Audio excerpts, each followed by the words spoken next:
അപ്പോൾ ആദ്യമായിട്ട് എല്ലാവർക്കും നമസ്കാരം. ഒന്നാമതായി എനിക്ക് ബഹുമാനപ്പെട്ട സ്പീക്കർക്ക് രാജി സമർപ്പിച്ചു. മൈക്കില്ലേ?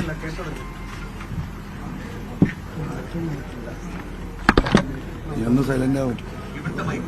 ഇവിടുത്തെ മൈക്ക് വിഷ്ണു നോക്കി. ഇവിടെ സ്റ്റാഫുടെ വിഷ്ണു സ്റ്റാഫ് ഉണ്ടാവും. ഇല്ലാത്ത അറിയില്ലല്ലോ. ഓണാണോ? ഇവിടെ ഇല്ലല്ലോ മൈക്ക്. ഇവിടെ മൈക്കില്ല.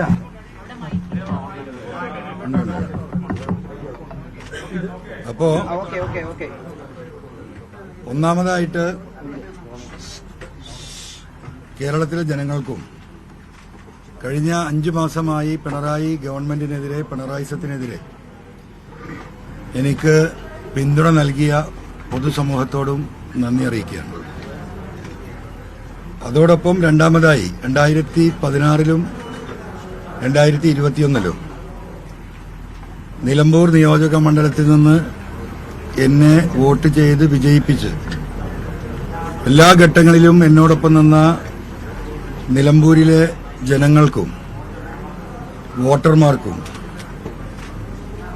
നിയമസഭയിൽ ആദ്യമായി എത്തിച്ചേരാൻ എനിക്ക് പിന്തുണ നൽകിയ ഇടതുപക്ഷ ജനാധിപത്യ മുന്നണിയുടെ നേതാക്കൾക്കും പ്രവർത്തകർക്കും അവരോടുള്ള നന്ദിയും അറിയിക്കുകയാണ്. 8.5 വർഷത്തെ രാഷ്ട്രീയ MLA എന്നുള്ള രാഷ്ട്രീയ ജീവിതത്തിന് ശേഷം കഴിഞ്ഞ 11-ാം തീയതി ഞാൻ ഒഫീഷ്യലായിട്ടാണ് ഇന്ന് രാജിക്കത്ത് നൽകിയിട്ടുള്ളത്. 11-ാം തീയതി തന്നെ ബഹുമാനപ്പെട്ട സ്പീക്കർക്ക് ഇമെയിൽ വഴി MLAയുടെ ഒഫീഷ്യൽ മെയിൽ വഴി നമ്മൾ വ്യക്തിപരമായിട്ട് ഞാൻ മെയിൽ കൊടുത്തിട്ടുണ്ട്. അത് പത്രമാധ്യമ പ്രവർത്തകർക്ക് കൊടുത്തിട്ടുണ്ട്. അപ്പൊ രാജിവെക്കുമ്പോൾ സ്വന്തം കൈപ്പടയിൽ എഴുതി ഒപ്പിട്ട് നേരിട്ട് സ്പീക്കർക്ക് സമർപ്പിക്കണം എന്ന് ഈ ആക്ട് പറയുന്നുണ്ട്. അപ്പൊ ഞാൻ കൽക്കട്ടയിലായതുകൊണ്ട് നേരിട്ടൊന്ന് കൊടുക്കാൻ സാഹചര്യമില്ലാത്തത് കൊണ്ടാണ് മെയിൽ വഴി അയച്ചത്. ആ മെയിൽ വഴി അയച്ച സന്ദേശത്തിൽ ഇങ്ങനെ തിങ്കളാഴ്ച ദിവസം നേരിട്ട് നൽകും എന്ന് പറഞ്ഞിരുന്നു. അത് പ്രകാരം അദ്ദേഹത്തെ അത് ഏൽപ്പിച്ചിരിക്കുകയാണ്. ഇനി രാജി സ്വീകരിക്കേണ്ട ഉത്തരവാദിത്തം ബഹുമാനപ്പെട്ട സ്പീക്കർക്കാണ്. രാജി സ്വീകരിക്കണം എന്നും ആ ലെറ്ററിൽ അഭ്യർത്ഥിച്ചിട്ടുണ്ട്. ഇതാണ് രാജിയുമായി ബന്ധപ്പെട്ടിട്ടുള്ള വിഷയങ്ങൾ. എന്തുകൊണ്ട് രാജിവെക്കുന്നു എന്നതാണ് നിങ്ങളെല്ലാവരും വളരെ സീരിയസ് ആയിട്ട് എന്നിൽ നിന്ന് കേൾക്കാൻ ആഗ്രഹിക്കുന്നത്, കേരളത്തിലെ ജനം എന്നാണ് ഞാൻ മനസ്സിലാക്കുന്നത്. രാജിവെക്കുന്ന ഒരു ഉദ്ദേശത്തോടു കൂടിയല്ല കൽക്കട്ടയിലേക്ക് പോയത്. കൽക്കട്ടയിൽ പോവുകയും പാർട്ടിയുടെ ലീഡർഷിപ്പുമായി സംസാരിക്കുകയും അതിനുശേഷം ബഹുമാനപ്പെട്ട പശ്ചിമ ബംഗാൾ മുഖ്യമന്ത്രി മമതാ ബാനർജി, ദീദി എന്ന് സ്നേഹപൂർവ്വം ഇന്ത്യയിലെ ജനങ്ങൾ വിളിക്കുന്ന ബംഗാൾ മുഖ്യമന്ത്രിയോട് വീഡിയോ കോൺഫറൻസ് വഴി കാര്യങ്ങൾ വിശദീകരിക്കുകയും ചെയ്തു. അതിൽ പ്രധാനമായും ഞാൻ വിശദീകരിച്ചൊരു കാര്യം, നമ്മുടെ നാട് നേരിടുന്ന, അല്ലെങ്കിൽ ഇന്ത്യയിൽ കേരളം ഉൾപ്പെടെയുള്ള 13 സംസ്ഥാനങ്ങൾ നേരിടുന്ന ഏറ്റവും വലിയ വിഷയം വന്യജീവി ആക്രമണമാണ്.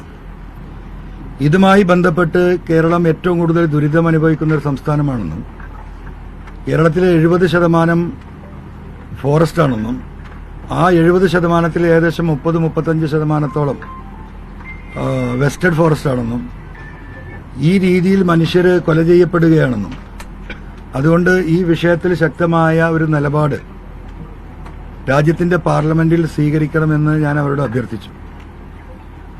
പശ്ചിമ ബംഗാളിനെ സംബന്ധിച്ച് വനം വളരെ കുറവാണ്. അവർക്ക് ഈ രീതിയിലുള്ള പ്രശ്നങ്ങൾക്ക് പരിമിതമായ പ്രശ്നങ്ങളേ ഉള്ളൂ.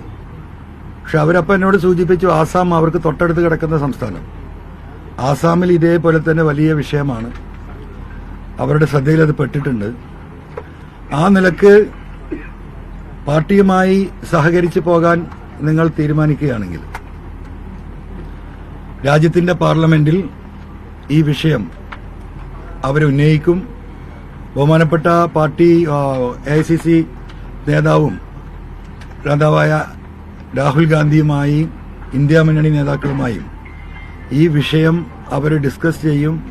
ഇന്ത്യ മുന്നണി ഏകകണ്ഠമായി ഈ വിഷയത്തെ പാർലമെന്റിൽ ഉന്നയിക്കുകയും 1972 ആനിമൽ പ്രൊട്ടക്ഷൻ ആക്ടിൽ കാലോചിതമായ മാറ്റങ്ങൾ വരുത്തി അതിനെ കൺട്രോൾ ചെയ്യത്തക്ക രീതിയിൽ വന്യമൃഗങ്ങളുടെ എണ്ണം കുറയ്ക്കുകയും കൃത്യമായ അതിനൊരു പ്ലാൻ ഉണ്ടാക്കാൻ സർക്കാരിൽ സമ്മർദ്ദം ചെലുത്താൻ അവർ തയ്യാറാണ് എന്ന് എന്നോട് നേരിട്ട് പറയുകയുണ്ടായി.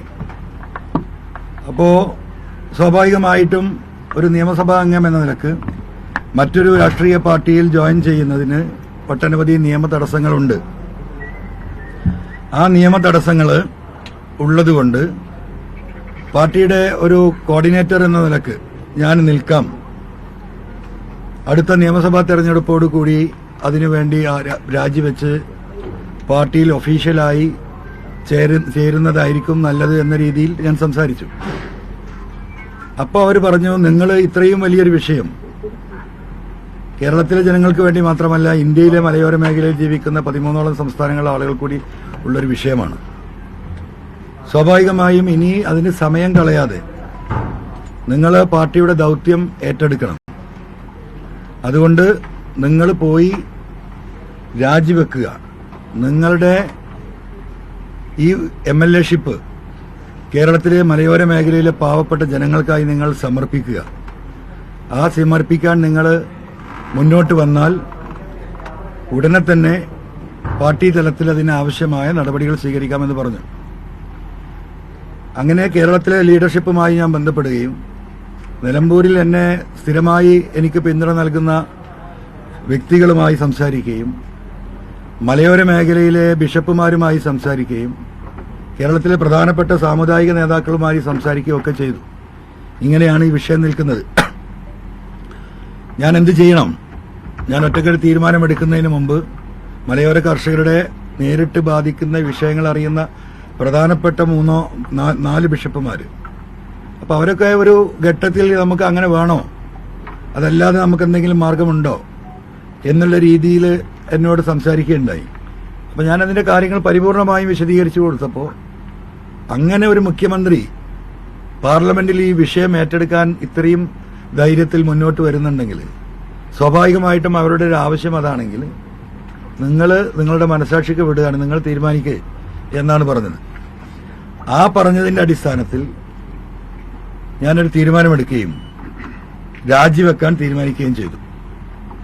അങ്ങനെ 11-ാം തീയതി ആ രാജി ബഹുമാനപ്പെട്ട സ്പീക്കർക്ക് എന്റെ ഒഫീഷ്യൽ മെയിൽ വഴി അയച്ചു കൊടുക്കുകയും ഇന്ന് നേരിട്ട് ആ അയച്ച മെയിലിന്റെ ഹാർഡ് കോപ്പി കൈമാറുകയുമാണ് ചെയ്തത്. അതുകൊണ്ട് നമുക്കറിയാം, ഇപ്പം ഇന്ന് ഞാൻ തുടങ്ങി വെച്ച പോരാട്ടം 1-ാം ഘട്ടത്തിൽ നിങ്ങൾക്കറിയാം, ഈ പറയുന്ന ADGP അജിത് കുമാർ, മലപ്പുറം SP ആയിരുന്ന സുജിത് ദാസ്, പിന്നീട് ഈ പറയുന്ന പൊളിറ്റിക്കൽ സെക്രട്ടറി P ശശി, ഈ 3 ആളുകളിൽ ഒതുങ്ങി നിന്നുകൊണ്ട് ആയിരുന്നു ഞാൻ ഈ വിഷയങ്ങൾ മുഴുവൻ ഉന്നയിച്ചിരുന്നത്. ഞാൻ അങ്ങനെ ഉന്നയിക്കാനുണ്ടായത് 2 സാഹചര്യമാണ്. ആ 2 സാഹചര്യങ്ങൾ എന്ന് പറയുന്നത്, ഒന്നാമത്തെ സാഹചര്യം സുജിത് ദാസിന്റെ ഇടപെടൽ മലപ്പുറം ജില്ലയിൽ, അദ്ദേഹം 3.5 വർഷക്കാലം അവിടെ SP ആയി നിന്നിരുന്ന കാലത്ത് അദ്ദേഹം ഏകപക്ഷീയമായിട്ട് ഒരു സമുദായത്തെ ക്രിമിനലുകളാക്കുന്ന ഒരു നിലപാട് സ്വീകരിച്ചുകൊണ്ട് പോകുന്നു. അനാവശ്യമായ കേസുകൾ, ഒരു ബൈക്കിൽ 3 ആൾ യാത്ര ചെയ്താൽ 3 ആളുകളുടെ പേരിൽ FIR ഇടുന്ന സാഹചര്യം ഉണ്ടാകുന്നു. എയർപോർട്ടുമായി ബന്ധപ്പെട്ട് ഈ രീതിയിലുള്ള വലിയ കള്ളക്കടത്ത് നടക്കുന്നു. നിരവധി തവണ ഞാൻ ഉത്തരവാദിത്തപ്പെട്ടവരെ, ബഹുമാനപ്പെട്ട മുഖ്യമന്ത്രി അടക്കമുള്ളവരെ അത് ബോധിപ്പിച്ചാൽ, 1 തവണയും 2 തവണയല്ല.